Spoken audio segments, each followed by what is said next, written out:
मैं आपको इधर, मैं ड्यूटी पे हूँ, मुझे पता है मुझे ड्यूटी से निकाल देंगे, मुझे जरूरत नहीं है इस नौकरी की, मुझे देश को देखना है।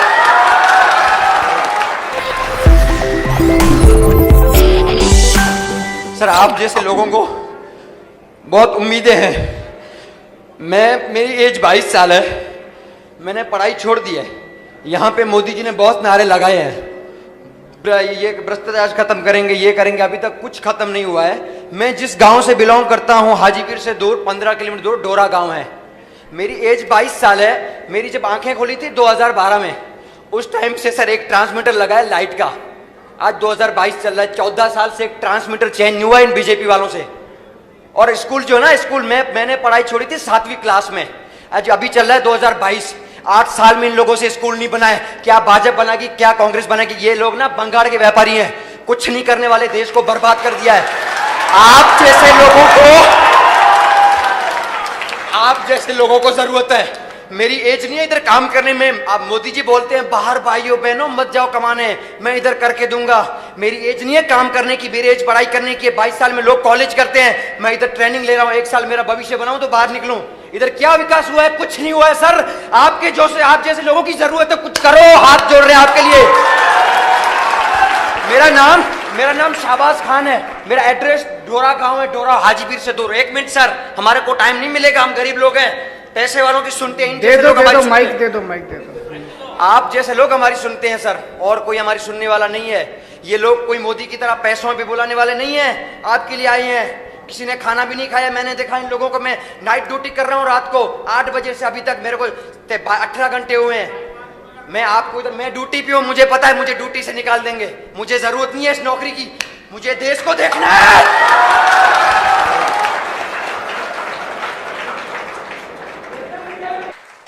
एक यहाँ पे जो भाई था वो बहुत उत्तेजित था, 22 साल की उम्र उसकी। बात उसकी बिल्कुल सही है कि ये कोई काम करने का टाइम थोड़ी था, ये तो पढ़ाई लिखाई करने का टाइम था। और बीजेपी और कांग्रेस ने लाखों करोड़ों युवाओं का कैरियर खराब कर दिया, उनका भविष्य खराब कर दिया।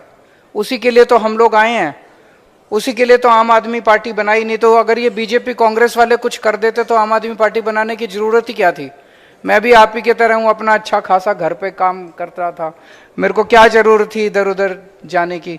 लेकिन ये बीजेपी और कांग्रेस वालों ने 70-75 साल में कुछ नहीं किया, इसीलिए जनता को इकट्ठे होकर अब अपनी पार्टी बनानी पड़ी। एक है नॉन टीचिंग ड्यूटीज देते हैं, ये बिल्कुल गलत बात है। दिल्ली में बंद कर दिया हम लोगों ने, पंजाब में भी बंद कर दिया। किसी टीचर को पढ़ाने के अलावा कोई ड्यूटी नहीं दी जाएगी। अपने देश में शिक्षा व्यवस्था का इन्होंने कबाड़ा कर दिया है, मतलब जम के कबाड़ा कर दिया है इन लोगों ने। जो एक मिडिल क्लास वाला आदमी है वो अपने बच्चों को प्राइवेट स्कूल में भेजता है, और प्राइवेट स्कूल वालों ने लूट मचा रखी है। सारे खराब नहीं है, 2-4 ठीक भी हैं, लेकिन मोटे मोटे तौर पे यूनिफॉर्म के नाम पे, किताबों के नाम पे, development fees, picnic fees, library fees, फलानी फीस, ढिमकी फीस, और हर साल अनऑप्शनल फीस बढ़ा देते हैं और सरकार कुछ नहीं करती। मुझे बताया गया कि गुजरात के अंदर तो इन्होंने एक फीस कमेटी बनाई, फीस कमेटी बनाई थी इन पे फीस कंट्रोल करने के लिए। उस फीस कमेटी ने कंट्रोल नहीं किया, स्कूल फीस बढ़ाते हैं और वो उस पर ठप्पा लगाती जाती है। स्कूल फीस बढ़ाते हैं, वो उस पर करते हैं कि नहीं करते फीस कमेटी? तो प्राइवेट वालों ने गुंडागर्दी मचा रखी है। एक आदमी बेचारा अपने बच्चों को, एक माँ बाप क्या चाहते हैं? वो चाहते हैं मेरा बच्चा अच्छा पढ़ लिख जाए, पढ़ लिख जाएगा तो कुछ बन जाएगा जिंदगी में। बड़ी मुश्किल से एडमिशन होते हैं स्कूलों के अंदर, प्राइवेट स्कूल में कितनी मुश्किल से एडमिशन होते हैं। तो कोई माँ बाप जो है स्कूल वालों के खिलाफ बोलना नहीं चाहता, नहीं तो बच्चे को निकाल देंगे। तो माँ बाप मजबूरी के अंदर प्राइवेट स्कूलों की गुलामी करते हैं, और ये सरकारें प्राइवेट स्कूलों से पैसे खाती हैं। ये आधे से ज्यादा प्राइवेट स्कूल इनके अपने हैं, इन नेताओं के चलते हैं प्राइवेट स्कूल, इसलिए प्राइवेट स्कूलों के खिलाफ कुछ काम नहीं करते। तो आधे से ज्यादा लोग इसलिए दुखी हैं। अभी मैं पढ़ रहा था, गुजरात के अंदर लगभग 44 लाख बच्चे प्राइवेट स्कूलों में पढ़ते हैं। और बाकी बच्चे 53 लाख बच्चे गुजरात के अंदर सरकारी स्कूलों में पढ़ते हैं। सरकारी स्कूलों का तो हम जानते हैं क्या हाल है। मजबूरी में जो बहुत गरीब आदमी होता है, जिसके घर में कुछ खाने को नहीं होता, वो आदमी मजबूरी में अपने बच्चों को सरकारी स्कूल में भेजता है। और सरकारी स्कूलों का इतना बुरा हाल है, इतना बुरा हाल है। ये केवल गुजरात की कहानी नहीं है, ये पूरे देश की कहानी है। पूरे देश इन लोगों ने 70-75 साल के अंदर शिक्षा का बेड़ा गर्क कर दिया इन लोगों ने। अगर हमें भारत को दुनिया का नंबर 1 देश बनाना है, अगर हम चाहते हैं कि भारत विश्व गुरु बने, हम चाहते हैं कि भारत अमीर देश बने, हम चाहते हैं कि भारत दुनिया का नंबर 1 देश बने, तो भाषणबाजी से नहीं होगा। सबसे पहले शिक्षा को ठीक करना पड़ेगा कि नहीं करना पड़ेगा? बिना शिक्षा को ठीक किए भारत नंबर 1 देश नहीं बन सकता, भारत अमीर देश नहीं बन सकता। भारत अमीर कैसे बनेगा? भारत अमीर तब बनेगा जब हर भारतीय अमीर बनेगा।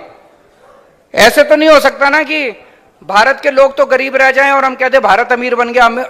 जब हर भारत का आदमी, हर भारतवासी अमीर बनेगा, तभी तो भारत अमीर बनेगा। और जिस दिन भारत का हर आदमी अमीर बन गया, भारत अपने आप अमीर बन जाएगा। तो मेरा मकसद है हर गरीब आदमी को अमीर बनाना। गरीब आदमी अमीर कैसे बनेगा? मैं आपको उदाहरण देता हूं। दिल्ली के अंदर हमने शिक्षा शानदार कर दी है, सरकारी स्कूल बहुत अच्छे कर दिए।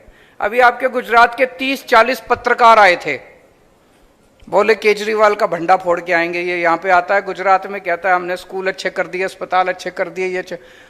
2-3 दिन घूमे, इतना खुश हुए। जब मुझसे मिलने के लिए आए, बोले सर ये विरोधी जो मर्जी बोले, लेकिन आपने शिक्षा और स्वास्थ्य के अंदर गजब का काम किया है। आज दिल्ली के सरकारी स्कूलों के अंदर जो बच्चे पढ़ते हैं, गरीबों के बच्चे, अब तो मिडिल क्लास के बच्चे भी सरकारी स्कूल में आने लगे हैं। गरीबों के बच्चे, रिक्शे वाले के, मजदूर के बच्चे, किसान के जो बच्चे पढ़ते हैं, अब उन बच्चों के इंजीनियरिंग में एडमिशन होने लग गए। जैसे एक मैं उदाहरण देता हूं, एक कुशाल गर्ग है, 12वीं में पढ़ता था। उसके पिताजी कारपेंटर का काम करते हैं, मुश्किल से 8-10 हजार रुपए महीना कमाते हैं। कुशाल गर्ग कहता है कि मैं जब 7-8 साल पहले, जब हमारी सरकार नहीं बनी थी, उसके पहले वो सोच भी नहीं सकता था कि वो कुछ कर पाएगा, क्योंकि स्कूलों का बहुत बुरा हाल था। इस बार कुशाल गर्ग का all India institute of medical sciences में डॉक्टरी में हुआ है, डॉक्टर बनेगा अब कुशाल। ऑल इंडिया इंस्टीट्यूट में एडमिशन मिलना सबसे मुश्किल होता है, पृथ्वी के ऊपर सबसे मुश्किल है। उस लड़के का ऑल इंडिया इंस्टीट्यूट में हुआ, डॉक्टर बनेगा। सोच के देखो, जिस दिन वो डॉक्टर बनेगा उसकी स्टार्टिंग तनख्वाह 3-4 लाख रुपए महीना होगी। आज उसके पिताजी 8,000 रुपए कमाते हैं। तो उनका घर की गरीबी दूर हुई कि नहीं हुई? हो गई ना हुई? एक और बच्चा है, सोमेन करके है शायद, सोमेन गौर, नाम भूल गया मैं। वो बच्चा, उसके पिताजी प्लम्बर का काम करते हैं, वो भी 8-10 हजार रुपए महीना कमाते हैं। उस बच्चे का आईआईटी में कंप्यूटर साइंस में एडमिशन हो गया। मैं भी आईआईटी से पढ़ा हूं, मेरा भी कंप्यूटर साइंस में नहीं हुआ था। उसका आईआईटी में कंप्यूटर साइंस में। आप सोच के देखो, इस देश के अंदर एक गरीब आदमी का बच्चा अभी तक कभी कोई सपना भी नहीं देख सकता था, गरीब का बच्चा, कि मैं डॉक्टर बनूंगा, इंजीनियर बनूंगा। और जब इनके बच्चे, गरीबों के बच्चे ये सब बनना चालू होंगे, तो इन सभी परिवारों की गरीबी दूर होगी। और जब इन सभी परिवारों की गरीबी दूर होगी, तभी तो भारत आगे बढ़ेगा, तभी तो भारत अमीर बनेगा। मैं आज वहां पे बता रहा था, पूरे भारत में 17 करोड़ बच्चे ऐसे हैं, 17 करोड़, जो सरकारी स्कूलों में जाते हैं। इन 17 करोड़ बच्चों का भविष्य अंधकार में है। अगर दिल्ली के अंदर हम 18 लाख सरकारी स्कूलों के बच्चों का भविष्य सुनहरा कर सकते हैं, तो देश के अंदर 17 करोड़ बच्चों का भी भविष्य सुनहरा किया जा सकता है। और गुजरात के अंदर भी 53 लाख बच्चों का भविष्य सुनहरा किया जा सकता है। गुजरात के अंदर भी अगर हम इन सरकारी स्कूलों को ठीक कर दें, एक जनरेशन के अंदर, कुछ सालों के अंदर आप देखेंगे कि सब परिवारों के अंदर खुशहाली आने लग गई। सबके बच्चे, किसी का बच्चा कुछ बनेगा, किसी का बच्चा कुछ बनेगा और अपने माँ बाप की गरीबी दूर करेगा। इसी से भारत आगे बढ़ेगा, तभी गुजरात आगे बढ़ेगा। नहीं तो बातें बहुत बड़ी बड़ी करते हैं ये लोग, करते कुछ नहीं है। तो दिल्ली के अंदर हमने 2-3 चीजें करी। एक, सरकारी स्कूल शानदार कर दिए, बहुत अच्छे कर दिए, इतने अच्छे कर दिए कि अब प्राइवेट स्कूलों से पिछले कुछ सालों में 4 लाख बच्चों ने अपना प्राइवेट स्कूल से नाम कटा के सरकारी स्कूल में भर्ती हुए हैं। 4 लाख बच्चे। सरकारी स्कूलों का दिल्ली का पिछले साल नतीजे 99.7% नतीजे, 99.7% नतीजे। तो सरकारी स्कूल अच्छे किए और दूसरे प्राइवेट स्कूलों ने गुंडागर्दी मचा रखी थी। हमने प्राइवेट स्कूलों को फीस बढ़ाने से मना कर दिया। हमने कहा कि कोई फीस नहीं बढ़ानी प्राइवेट स्कूलों को। सारे स्कूलों का हमने ऑडिट करवाया, प्राइवेट स्कूलों का। आपको जान के ताज्जुब होगा, किसी स्कूल के पास 30 करोड़ की एफडी, किसी के पास 40 करोड़ की एफडी, आपसे फीस लेते हैं और एफडी करा देते हैं उससे।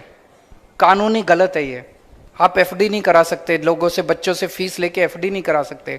हमने स्कूलों को ऑर्डर किया, एफडी तोड़वाई, फीस वापस करवाई।